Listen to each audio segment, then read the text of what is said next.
Coming up, students and community members protest a university decision.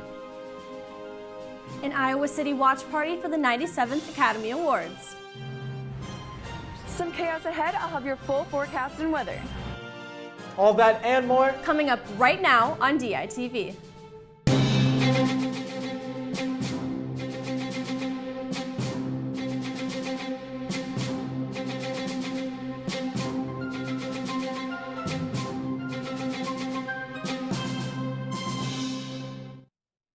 Good morning from Iowa City. It is Monday, March 3rd. I'm Johnny Valtman. And I'm Isabel Thier. And the third member of our team, Annika Perez, is live outside the Adler Journalism Building to tell us today's weather story.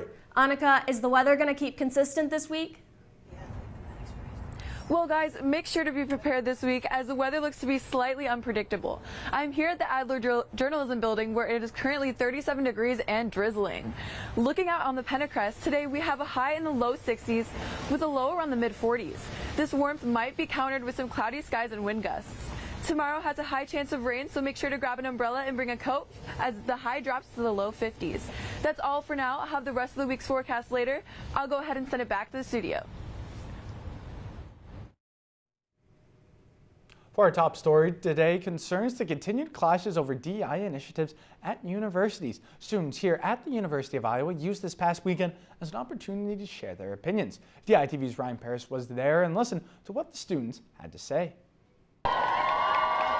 Over 200 students and community members gathered at the Pentacrest to speak out against the removal of the university's DEI programs on Saturday morning. The protest follows the university announcing that cultural living learning communities will not be returning next year. Demonstrators used a variety of ways to get their message across, including chants, speakers, signs, and dancing, as they rallied behind the benefits that DEI programs provide to students. With the LLCs in place, it allows people to live in comfort with people who share the same identities. But it's also about the important diversity of opinion, and we can't have a good diversity of opinion and new ideas and new thoughts without the diversity of a student body. And they also believe the effects of the decision impact more than just students. There is no neutral in this. You can't be neutral in this. It will come to you. It does affect you and affects us. And my little kiddo. The overall goal was to make the university reconsider its stance, as DEI remains a hot topic in the national headlines. Protests like today provide some in the Hawkeye community a chance to make their voices heard. From the Pentacrest, Ryan Paris, DITV. The Iowa City City Council special election takes place tomorrow. Ross Nusser and Oliver Whelan are facing off for a vacant seat in the City Council representing District C. District C includes downtown Iowa City and north central Iowa City. All Iowa City residents, regardless of what district they're in, are eligible to vote. Some polling locations include Peterson Hall, the UI Visual Arts Building, Catlett Hall, Mercer Park Recreation Center, West High School, the UI Athletics Hall of Fame, and the Campus Recreation and Wellness Center. The polls will be open from 7 a.m. until tomorrow, 8 p.m. Iowa Governor Kim Reynolds recently signed a law that will affect transgender Iowans. That's why we have DITV's Cole Krieger live in the newsroom with an update on the Iowa State Senate.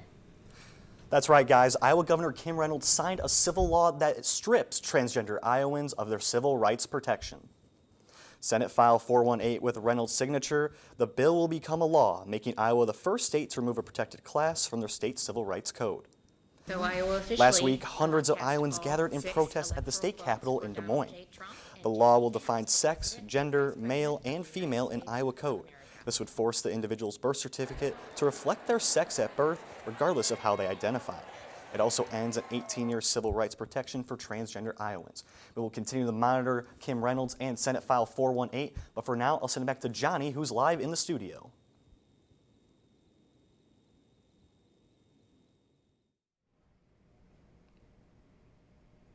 Thanks, Cole. U.S. President Donald Trump welcomed Ukrainian President Volodymyr Zelensky to the White House Friday to discuss how the two sides can work together to end the war going on in Ukraine. But tensions between the two presidents boiled during their discussion.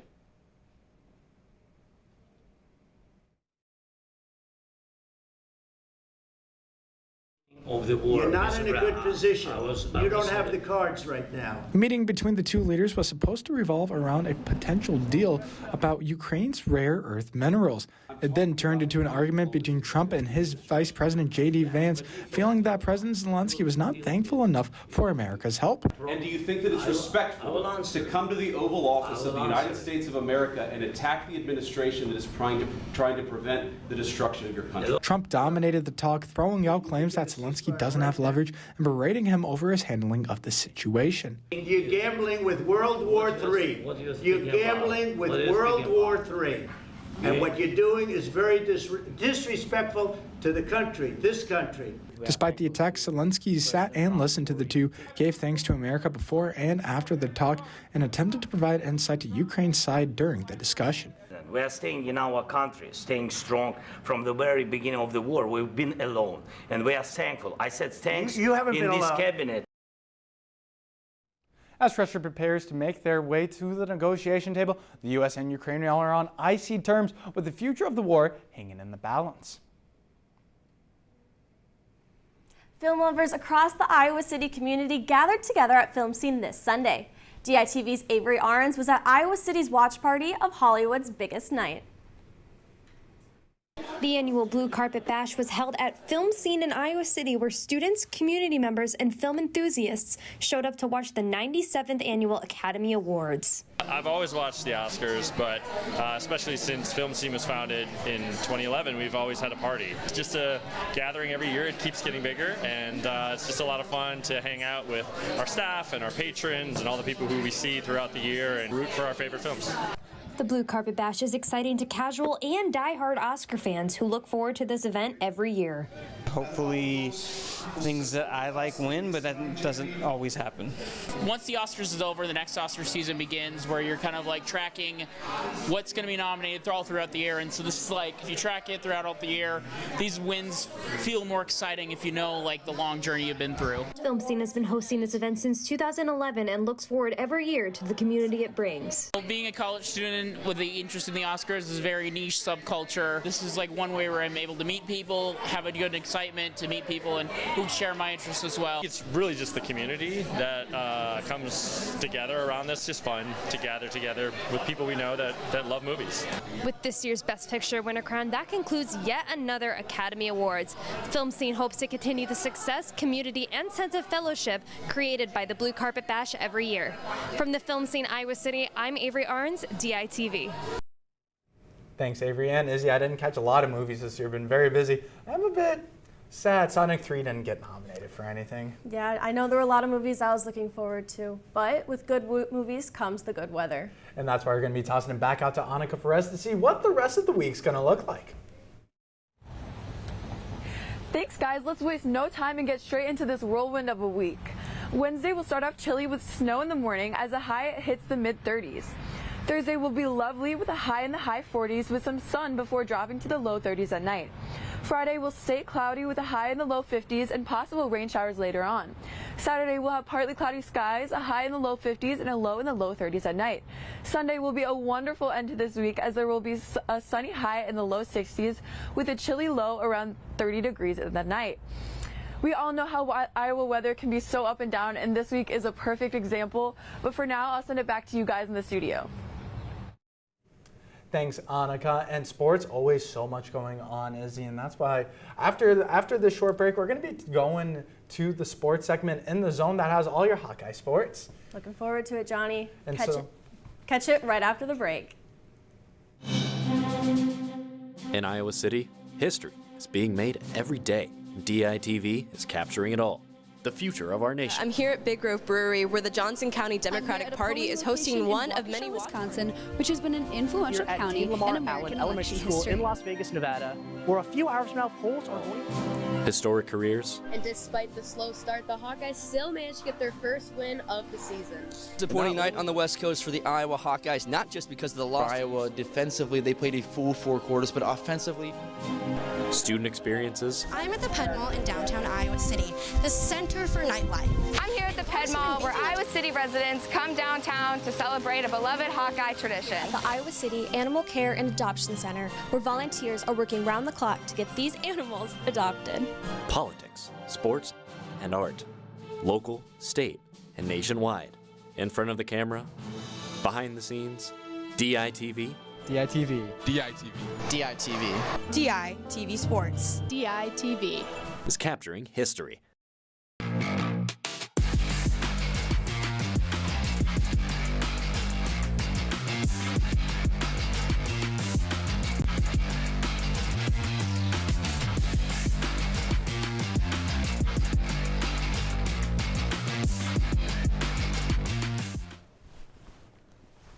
Well, welcome to our first live episode of DITV Sports in the Zone. I'm Colin Carruthers.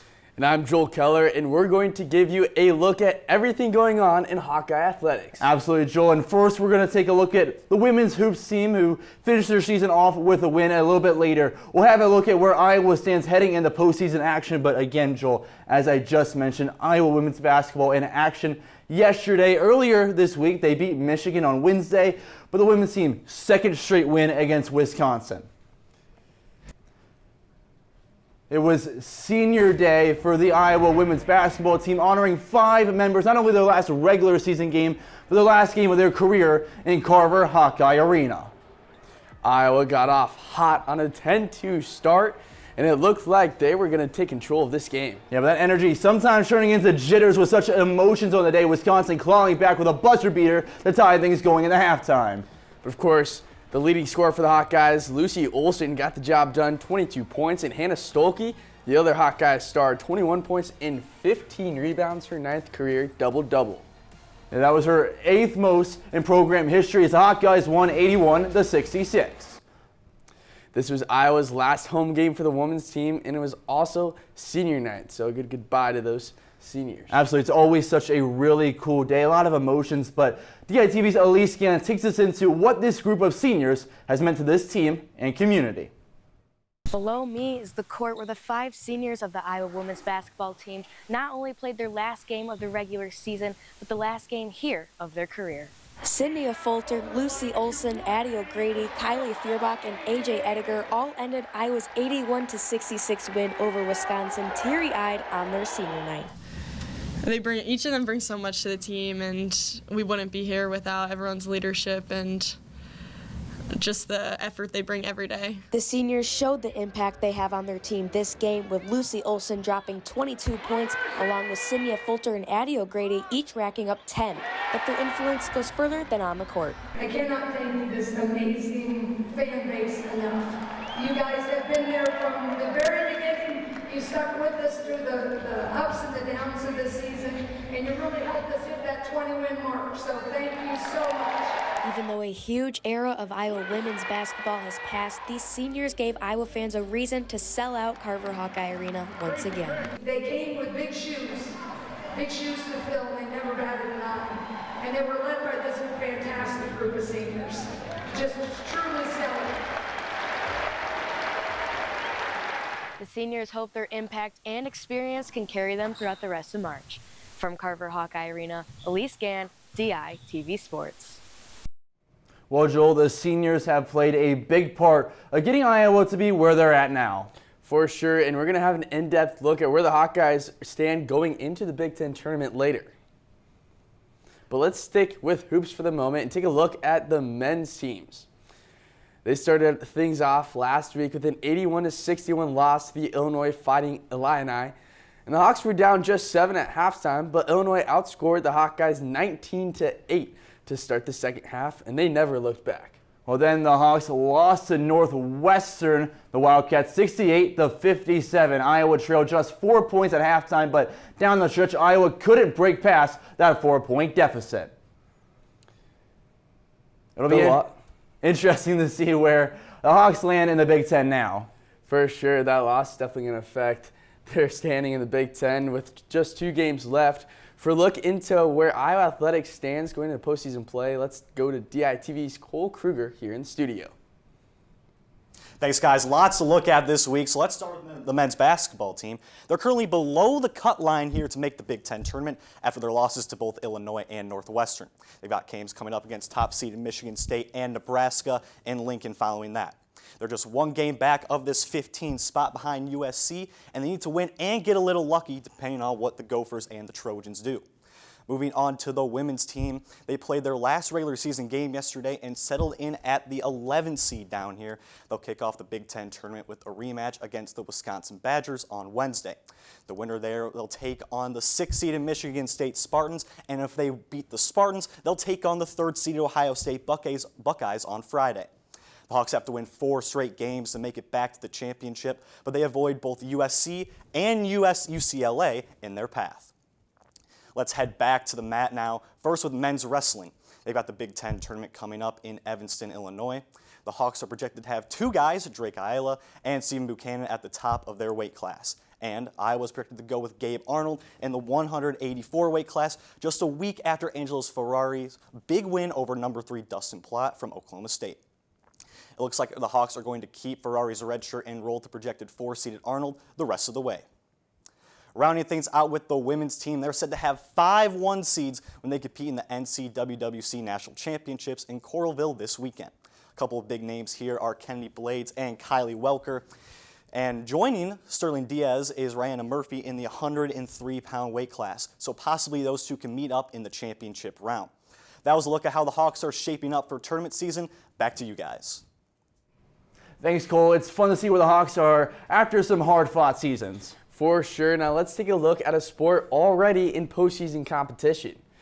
The Hawkeye track and field team competed in the Big Ten Indoor Championships over the weekend. Freshman Pauline Bikembo won the conference title with 4,330 points in the women's pentathlon. Then sophomore Ryan Johnson won Iowa's first ever Big Ten title in the weight throw with a distance of 24.38 meters. Junior Gabby Cortez also won gold in the women's 600-meter race with a time of 1 minute and 28.18 seconds. The Hawks finished 5th as a team for both men and women. The two teams will wrap up the indoor season next week at the NCAA Indoor Championships in Virginia Beach, Virginia. Now moving over to gymnastics, the Hawkeyes finished in 2nd place in the Big Four meet yesterday, beating number 25 Penn State and Washington, but losing overall to number 7 Michigan State. Junior Karina Munoz was the star for Iowa yet again, finishing 1st all around. Munoz scored a 9.75 on the floor, a 9.8 on vault, and a 9.85 on the bars with a 39.2 overall score. Next, the Gym Hawks are set to host Iowa State in Carver Hawkeye this Friday. Well, that'll be a really cool matchup. Again, always Cyhawk ones are a lot of fun, but now let's hit the diamond block of the show. First, we're going to start with Iowa baseball. The Hawkeyes played a 4-game series against Washington State in Texas over the weekend. In Game 1, the Hawkeyes lost 12-7, but in Game 2, the Hawkeyes' losing streak continued with a 7-4 loss. Iowa fell in Game 3, 6-4, but finally, in Game 4, the Hawkeyes exploded to a 14-3 win in 7 innings. The baseball team has their home opener coming up at 5 o'clock tonight, and it's the Loras Dew Hawks on Big Ten Plus. But staying in the diamond, the Hawkeye softball team went 3-2 over the weekend in the Woo Pig Classic.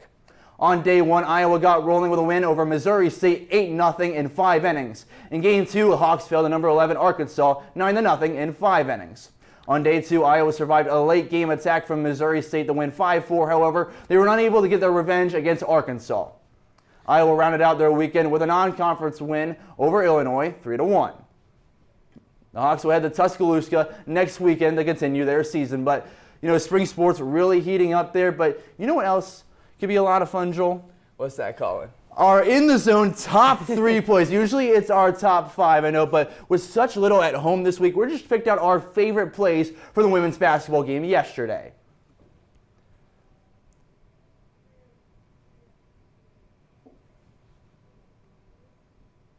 We had a really cool game there yesterday, a lot of stuff to pick out from, but I want to first talk about the seniors being exciting, and that was a really pivotal point in this game. Our first play that we have at number 3, Sydney Fulter, was a cut and everything, and then So Lucy Olson, we mentioned a little bit earlier, 22 points. I mean, she's been stellar all year long. Great to see her step into those shoes. Yeah, she has been phenomenal, and we know Sydney Fulter, she is the big dog of the Hawkeyes, so it's good to see her going. And of course, Hannah Salke being terrific again. But that's all we've got for our week this past weekend with Hawkeye Sports. Again, make sure to keep in tune with all of Hawkeye Athletics on the DailyIowan.com and YouTube page. For all of us here at DITV, I'm Joel Keller. And I'm Colin Carruthers. We'll see you next week for our next edition of DITV Sports in the Zone.